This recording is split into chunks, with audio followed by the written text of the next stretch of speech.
Nais kong basahin yung talata na nauna bago dun sa talata natin ngayon. Father, into your hands I commend my spirit, sa magandang balita, verse 44, nang ikalabindalawa ng tanghali, nagdilim ang buong lupain hanggang ikatlo ng hapon. Nawala ng liwanag ang araw at ang tabing ng templo'y napunit sa gitna. Sumigaw ng malakas si Jesus, Ama, sa mga kamay mo'y pinagtatagubilin ko ang aking espiritu. Yung kanina sabi ni Pastor Norman, yung pang-anim na salita, it is finished. Natapos na. At ngayon sa pagkakataon, ang pinakahuling sinabi ng ating Panginoong Jesus dun sa krus bago siya mamatay ay yung Ama, sa mga kamay mo'y pinagtatagubilin ko ang aking espiritu. Natapos na yung gawain ng Panginoon. Ibig sabihin, tayo, bawat isa sa atin na makasalanan, nabigyan ng solusyon yung ating kasalanan. Madilim ang paligid. Sabi nung iba, may solar eclipse ba dyan? Ba't nagdilim?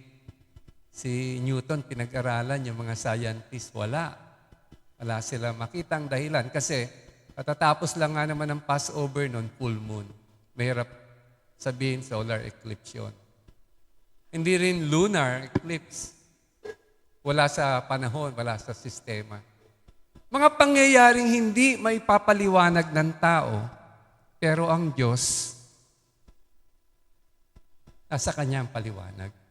Sapagkat ang lahat ng ito, mula pa lang noong ginawa ng Diyos ang sanlibutan at nagkasala ang ating unang mga magulang, may plano na ang Diyos. At ito yung, noong nagkasala yung ating mga magulang, ang plano ng Diyos ay ibalik ang tao. Ikaw at ako, bawat isa sa atin, sa tunay na pakikipag-ugnayan sa ating Diyos. Magkaroon ng kapatawaran ang lahat ng ating mga pagkakasala. Kaya nga, sabi doon, madilim yung paligid. Sapagkat ang Diyos sa mga panahon ngayon, sabi nga, madilim dahil sa lugmok sa kasalanan, yung kasalanan ng buong sanlibutan. Sabi ni Brother Jeffrey, noon, ngayon, at saka sa mga darating pa, lahat ng kasalanan ito, lahat ng karumihang ito, ng saglit na yon, nabayubay ang Panginoon dun sa Kalbaryo, pinagbayaran ng Panginoon yun. Binigyan niya ng lunas. Ang pinakamahigpit, pinakamalupit na problema ng tao, hindi naman yung wala kang pera eh. Hindi yung kasalanan. Mahigpit. Walang solusyon dyan maliban dito sa ginawa ng Panginoong Jesus. Kaya nga noong bago ibinigay ng Panginoon yung kanyang espiritu sa Ama, sabi dun sa nabasa natin, napunit yung kurtina ng templo. Alam nyo ba po kung gaano kakapal yun? 3.5 inches halos yun eh. Mula taas hanggang baba, napunit. At yung kurtinang yon, yung lonang yon, naghihiwala yon dun sa Holy of Holies at saka Holy Place. Walang sino man pwedeng makapunta dun sa Holy of Holies maliban sa punong saserdote, minsan lang 1 taon. At pag pupunta pa yung punong saserdote doon, kailangan nakatali yung kanyang paa. May lubid. Kasi maaring may kasalanan siya at hindi siya karapat-dapat humarap sa Diyos. Kaya pagka pumunta siya dun sa Holy of Holies, at may kasalanan siya, siya'y mamamatay sa presensya ng Diyos. Pero sa pagkakataong ito, natapos na ng Panginoong Jesus napunit yung kurtina ng templo at sinasabi bawat isa sa atin, makasalanan tayong lahat, pero ngayon may pag-asa na tayo. Nasa atin na ngayon yung pagkakataon upang manumbalik sa ating Diyos Ama. Kaya nga, dito ang sabi ng Panginoon, Ama. Paulit-ulit yan na talagang ang Panginoon sa kanyang pakikipagrelasyon sa Diyos, tinatawag niyang Ama. Miski ang Panginoon, tinuruan tayo na pag tayo mananalangin, tawagin natin ang Diyos na Ama. Yung relasyong ito na binubukas sa atin, na bawat isa sa atin pwedeng magkaroon ng chance ba na masumpungan ang lahat ng pag-ibig at kabutihan ng Ama. Kasi that is what God as Heavenly Father is like. He's loving, He's kind. Kaya nga sa pagkakataong ito, sabi ni John sa chapter 1 verse 12, lahat ng tumanggap, nanalig kay Jesus ay pinagkalooban ng karapatan na maging anak ng Diyos. Kasi sa Biblia, kung bibilangin nyo, 22 times tayo ngayon na nagtiwala kay Kristo, tayo ay itinuring na mga anak ng Diyos. Kaya pwede tayong tumawag Ama. Kaya si Jesus dito, nung bandang huli, sa kanyang pagtawag sa Ama, binubukas din sa atin yung ganitong katotohanan na meron tayong God the Father. Meron tayong Ama na mapagmahal. At sabi niya, sa kamay mo, tinatagubilin ko ang aking espiritu. Ibig sabihin, ito yung pagkilala na ang Diyos sa lahat ay soberano. Ang pangungusap na ito ng Panginoon, itong pangpitong pangungusap ng Panginoon, hindi ito cry of desperation. This is a cry of victory. Sapagkat ito'y kinikilala, kagaya ng sabi dun sa Pahayag 4:11, lahat ng nilalang at ginawang bagay ay galing sa Diyos. Ayon sa kanyang kagustuhan, sila'y ninalang at pinananatili. Ibig sabihin, ang Diyos ay soberano sa lahat. Kaya nga, sabi ni Jeremiah, siya nung nasa sinapupunan pa lang ng magulang niya, kilala na siya. Ikaw, ganun din. Kilala tayo ng Panginoon. Bawat isa sa atin, kilala tayo ng Panginoon. At sa pagkakataong ito, sinasabi natin na ang Diyos ay magiging soberano sa ating mga buhay. Sa kamay mo, Diyos, sabi ng Panginoong Hesus, tinatagubilin ko ang aking espiritu. Ibig sabihin, nagsuko siya ng kanyang, pagsusuko, full surrender sa Diyos Ama. Alam niyo, pwede naman pagkatiwalaan talaga ang Diyos Ama sa ating buhay. Sapagkat unang-una, alam natin, ang Diyos ay nagmamahal. He is loving. Ang tatay mo, ang tatay ko, mahal tayo. Siguro, pagka may sakit yung mga anak natin, sabihin natin, sana ako na lang ang may sakit. Diba? Minsan ganun yung sinasabi natin dahil mahal natin yung anak natin. Pero ang Diyos, mapagmahal siya, pero hindi siya natigil sa pagiging mapagmahal, siya din ay may kapangyarihan. Kaya nga, pwede nating ipagkatiwala ang buhay natin sa Kanya. Ang Diyos, hawak yung buhay natin. Kaya nga, kung anuman yung nangyayari sa buhay natin ngayon, kung ikaw ay may problema man, ikaw ay pinagpapala man, ikaw ay masaya man, lahat ng yan ay nalalaman ng Panginoon. Yan ay hindi kaila sa Panginoon sapagkat ang lahat ay mangyayari ayon sa kanyang kalooban. Yung bayan ng Israel, bago sila patalsikin mula dun sa Jerusalem, tinapon sa Babylonia, nagpropesiya si Jeremiah. Sabi niya, 70 years, diyan kayo sa Babylonia. Mag-asawa kayo, mamuhay kayo ng maayos, magsilbi kayo diyan sa lugar na yan, at sapagkat diyan kayo. Wala pang nakakaalam nun, pero ang Diyos alam na gano'n na mangyari sa bayan ng Israel. Pero sabi ng Diyos kay Jeremiah, sabi mo sa kanila, after 70 years, bibisitahin ko kayo uli.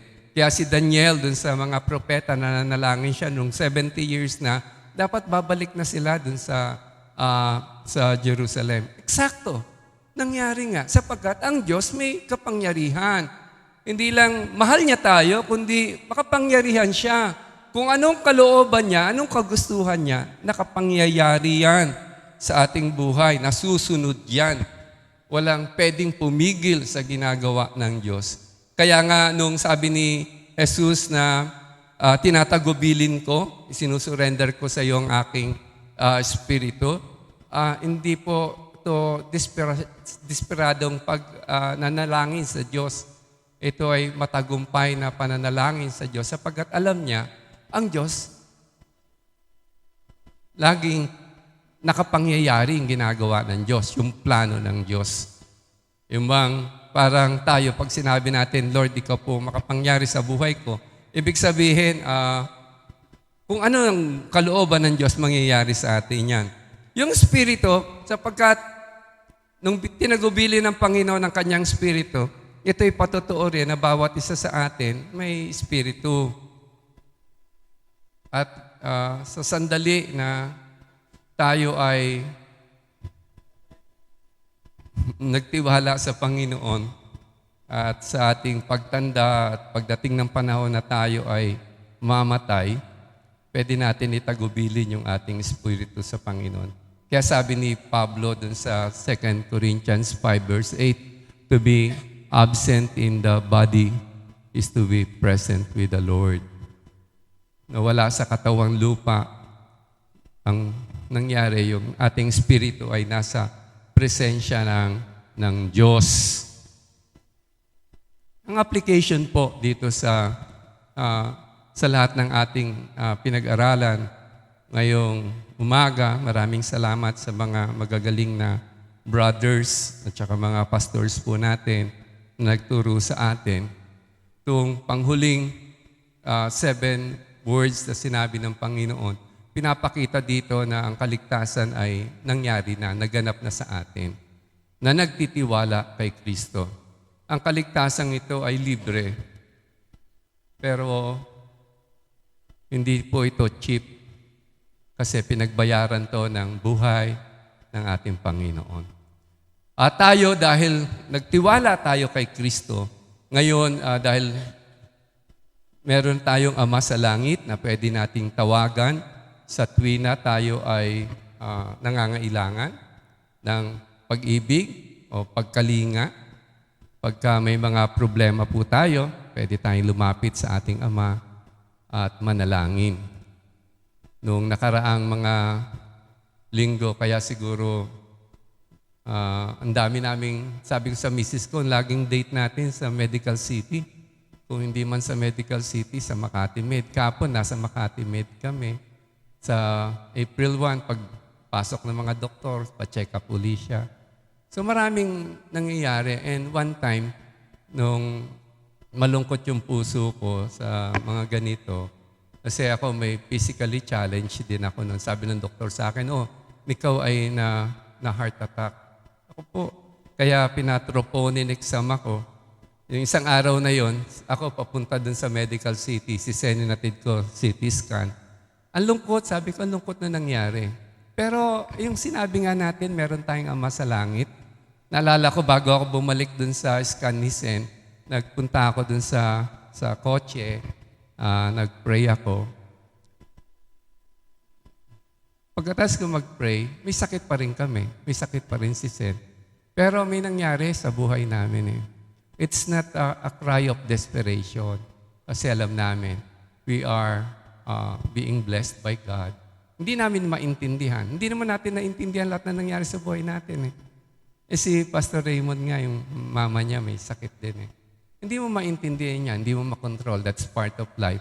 Pero ang good thing dito, laging sinasabi ng Panginoon sa atin, tinuro sa atin ng Panginoon, hanggang sa kanyang muling pagbabalik, tinawag niya ang Diyos na Ama, we all have our Heavenly Father. Because of our relationship with Christ, tayo pinagkalooban ng karapatan maging anak ng Diyos. At dahil tayo ay pinagkalooban ng karapatan na maging anak ng Diyos, pwede nating isuko yung ating buhay sa Kanya, magtiwala sa Kanya sa mga nangyayari sa ating buhay ngayon. No? Magtiwala sa Kanya. Sa dakong huli, ang mangyayari, yung sa buhay po natin ay mararanasin natin ng biyaya at pagpapala ng Diyos. At kung sakaling uuwi na tayo meron tayong uuwi ang Panginoon na we have eternal life. We have assurance of salvation. Kaya gaya ng sabi natin sa Kanya kanina, God is working in our lives. Gumagawa ang Diyos sa buhay natin. Ano man ang sitwasyon natin ngayon, gumagawa ang Panginoon. Kaya sabi ni Jesus, Father, into your hands I commit my spirit. Ang application natin sa atin ngayon, tayo na nagtiwala sa Panginoon. We can trust God sa buhay natin ngayon, ano man ang nangyayari, and eventually we'll become victorious after our earthly life because our spirit is being entrusted to our loving Heavenly Father. Amen. God, we thank you for this day. Thank you for your 7 last words. We ask your continuous blessing upon each one of us. Lead us continuously. Help us, Lord, understand your truth that we may walk according to your ways. We give you glory and we honor you. We thank you for all things you have done and continue to be doing in our lives. We trust in you. We surrender to you.